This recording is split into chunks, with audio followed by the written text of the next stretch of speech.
Yo, dudes, the Empire's pretty chill. Maybe you could, join it or something.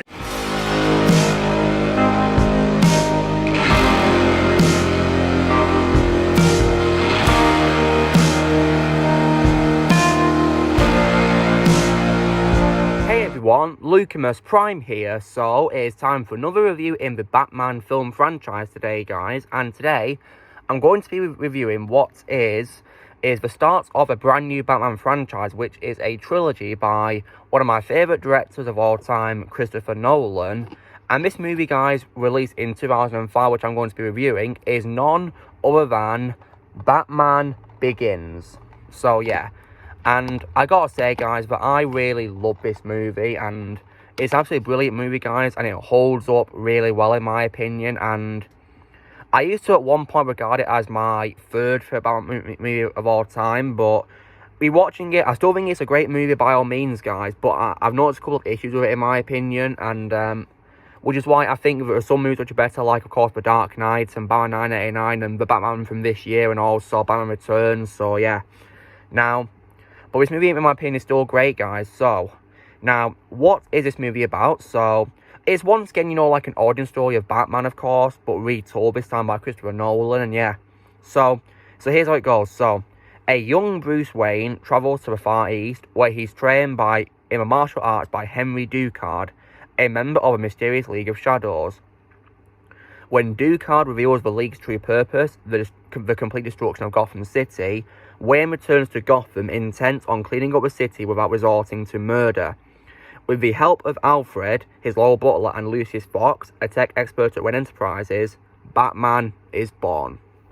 So yeah, this is definitely, in my opinion, a great movie, guys. And so, what is great about the movie is, so this was definitely a much-needed movie, which thankfully repaired the Batman film franchise after the absolutely abominable 1997 movie Batman and Robin, which is an absolute piece of trash that is absolute garbage and destroyed the franchise for some time, until of course 8 years later when this movie came out and saved Batman. Definitely, this was definitely much needed. So what's great about it is it has a very great cast of actors. So of course the title character himself, Batman Bruce Wayne, is played by Christian Bale, and yeah, so I have mixed thoughts on Christian Bale as Batman, guys. So I personally like him the most as Bruce, in my opinion. As Batman, he does all the stunts and the action really well, in my opinion, guys. And yeah, and his Batsuit is really awesome. I love the new redesign, which makes it a different take on the suit, in my opinion. I think it's got a really nice, retelling of a Batsuit. But the other thing I didn't really like was probably his voice, because in my opinion, it is, in my opinion, pretty hard to understand due to how raspy and gravelly it is. Because in my opinion, it's hard to understand sometimes, really. So yeah. It could have needed a bit of work, in my opinion. I think he was a little bit off, but yeah, I think he's much better as Bruce, to be honest. But nonetheless, this is my favourite role of his, and I still think he does a great job, nonetheless, under the direction of Christopher Nolan. I also love the addition of Sir Michael Caine as Alfred Pennyworth, Bruce's loyal butler, and I regard him as my third favourite Alfred of all time, after Michael Gough, rest in peace, and Jeremy Irons. And I think he does a great job in the role, and that's my favourite role of Sir Michael Caine. And a different kind of Alfred, and he played him really well in this movie as the loyal butler of Bruce. And now onto the villain, guys. So I've already mentioned Henry Ducard, and spoiler alert, that's not his actual name, because he's actually the villain, Ra's al Ghul. So yeah, it's like an alter ego for him, and boy was Liam Neeson absolutely phenomenal as Ra's al Ghul. Like he did such an absolutely incredible job playing him in this movie. Like, wow, he was so damn good, I'm not kidding. Like, boy, did he nail it. And yeah, he played the role so well, and I regard it as my second favourite role of Liam Neeson after Qui-Gon from Star Wars. And yeah, wow, was he phenomenal as Ra's al Ghul. So good. And on to other cast members, I also love the addition of Gary Oldman as James Gordon, yes. And he was definitely a great character, in my opinion, one of the few uncorrupted Gotham City police officers. And yeah, he was definitely really great in the role as James Gordon. And yeah, wow, was he so great. And I regard him as my favourite Commissioner Gordon of all time. Yeah, he's my favourite Gordon of all time, definitely. And I also love the addition of other villains, aside from, of course, Ra's al Ghul. For example, there is also another Ra's al Ghul who is actually a fake in the League of Shadows, who's played by Ken Watanabe. And Ken Watanabe is my favourite Japanese actor of all time, guys. And this is definitely a great role he's played. Even though it wasn't the real Ra's al Ghul, he did a very good job playing the role, in my opinion. And furthermore, I also as well like the addition as well of Morgan Freeman as Lucius Fox, who is, of course, as I just said, a tech expert at Wayne Enterprises. And I consider this to be one of my favourite roles of Morgan Freeman of all time. It used to be my favourite because it was the only one I've seen him at the time in terms of live action, until I saw him in other things, you know, recently, which I regard as being better. Like, I think he's much better in roles like, you know, in films such as Shawshank Redemption and Unforgiven and $1 Million Baby, but this is still a great role he's played, in my opinion, and I regard him as my favourite Lucius Fox of all time.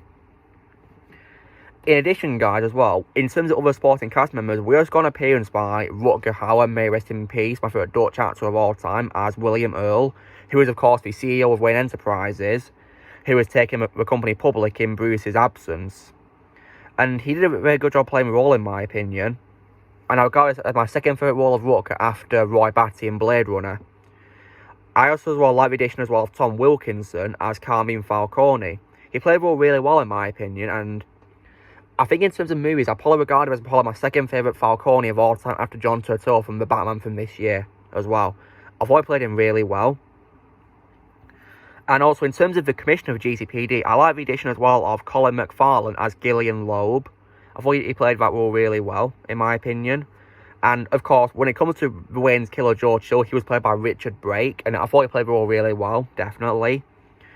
And also, another villain was introduced to this movie, guys, which is Scarecrow, played by Cillian Murphy. And wow, Cillian Murphy also really nailed the role, in my opinion, guys. I think I can regard him as my favourite live-action Scarecrow of all time. Even though my personal favourite Scarecrow of all time is Robert Englund from Injustice 2, I thought Cillian Murphy was phenomenal in this movie as him, really. Now, sure, you know, the fact that he wears like a sack on his head is not really comic accurate, in my opinion. You know, nothing really, you know, favorable to comics, but I really enjoyed the take on Scarecrow in this movie, and they also nailed the whole fear gas thing. It was definitely pretty scary, in my opinion, really, and Cillian Murphy did a great job in the role, and I regard this as one of his best roles. My favourite role of his is definitely Jimbo in 28 Days Later, but he was still amazing in this movie as Scarecrow. And as a fun fact, guys, Scarecrow is the only villain to appear in all 3 films of the Dark Knight trilogy, which is pretty cool.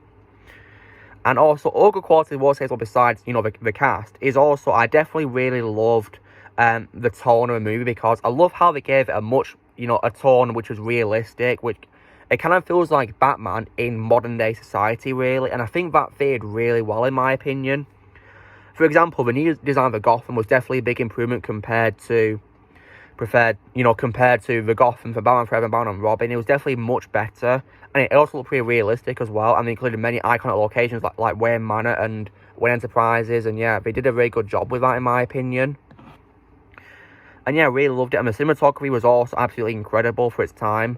Like, in my opinion, guys, this movie, which is from 2005, holds up really well, in my opinion. You know, like, you could release it in this decade and it wouldn't change. It would hold up really well, in my opinion.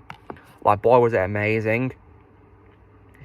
And the opening montage is also done really well, definitely. Very great to watch. And it's so great. And I also, as well, really love the music composed by Hans Zimmer and James Newton Howard. Their music was absolutely incredible to listen to. I love their music.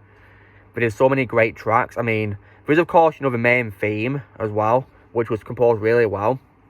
And I did also like as well the music, which is called Corin O'Hinnis, I think it's called. Yeah, sorry if I mispronounced it, but yeah, great music in my opinion. They composed together. It was absolutely brilliant to listen to. And I, of course, love Hans Zimmer's other collaborations with Christopher Nolan as well. Definitely. He does great music for Christopher Nolan. Absolutely. And James Newton Howard's also a great composer as well. Definitely. Really love his music. And I also love many of the quotes in this movie as well. They're definitely great to listen to. I definitely, of course, love Thomas Wayne's quote, you know, about why do we fall, so we learn to pick ourselves up. Very motivating quote in my opinion, guys. I love that. And of course, when Batman introduces himself, you know, the gangsters at the docks, they ask, you know, say, what the hell are you? And then Batman says, I'm Batman. Yeah. And that fight scene was also sick, like at the cargo bay. Oh wow, that was definitely awesome. Like, definitely very great to watch. And The choreography was definitely brilliant for 2005 standards, absolutely brilliant in my opinion.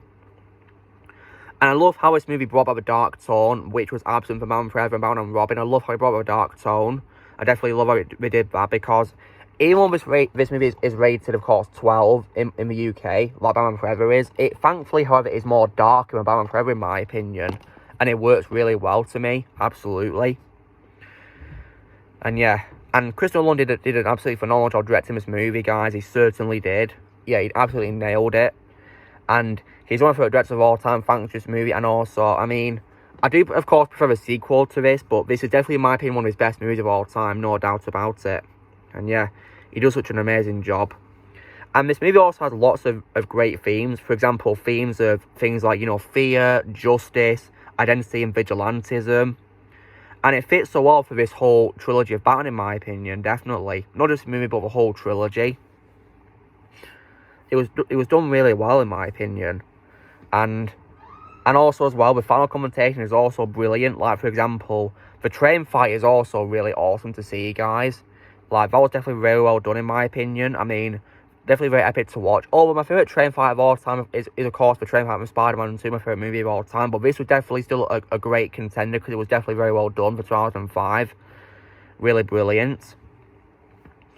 And I also love how the ending, as well as showing, of course, the building of a bat signal, the very iconic thing from Batman Comics, you know, a bat signal, it, of course, had a nice little bit of a teaser for the Joker in the film. That was definitely very cool, because that was, of course, sequel setup, and that really worked well.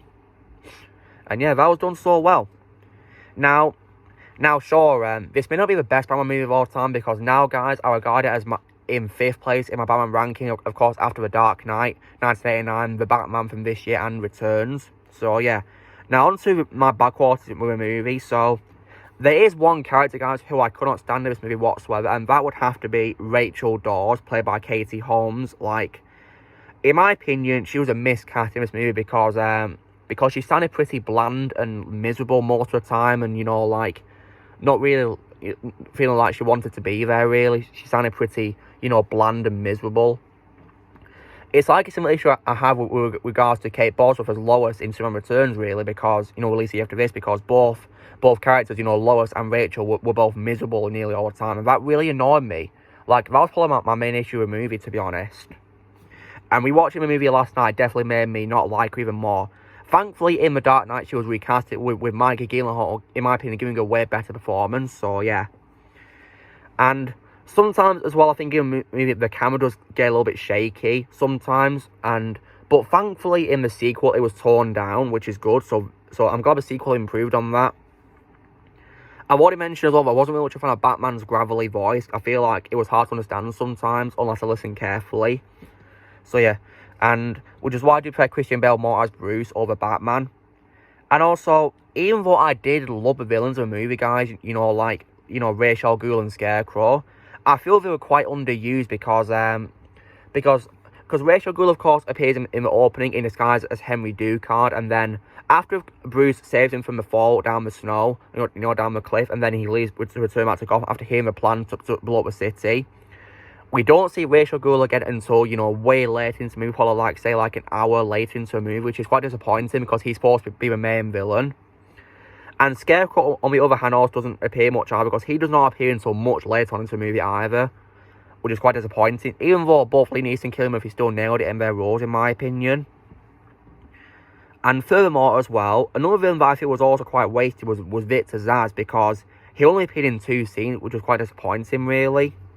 So yeah, I didn't really like how he only appeared in 2 scenes of the movie, really. I was hoping he'd probably have a big role, or, you know, shared with Ra's al Ghul and Scarecrow, but sadly not.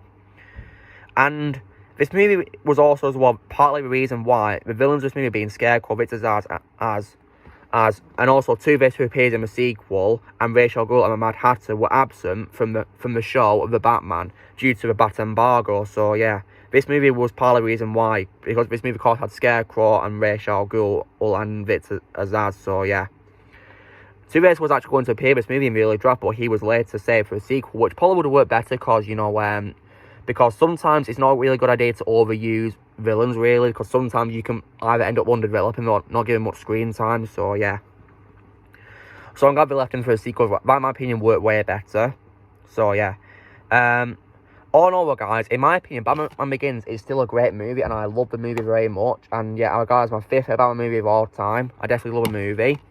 And I consider it one of Chris Nolan's best works, and I'm very happy that it saved the franchise after the god-awful Batman and Robin movie as well, definitely.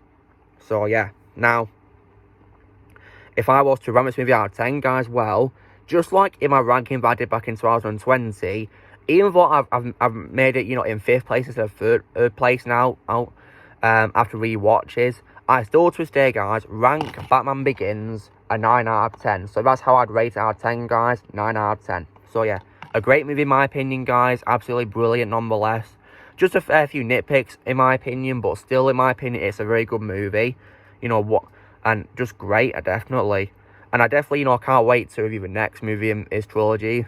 Boy, am I excited. Because, yeah, this definitely started the franchise really well. And it's also, as well, spawned a video game based on the movie, which is pretty cool, guys. And yeah, it's actually, you know, featured the cast of the movie as well. Apart from Gary Oldman, which is actually pretty cool. They got a cast back. And, yeah, definitely a very good movie to do that, really. Yeah, just great. So guys, this is me reviewing Batman Begins. So, you know, drill, guys, be sure to give this video a like. Also, videos or comments what you guys think about Begins if you've seen it, tell me your thoughts are on it. Also, be sure to join Team Prime by pressing subscribe for more videos in the future. If you'd like to be a member, you can press join UPC or you can link in the description, and I'll see you all later.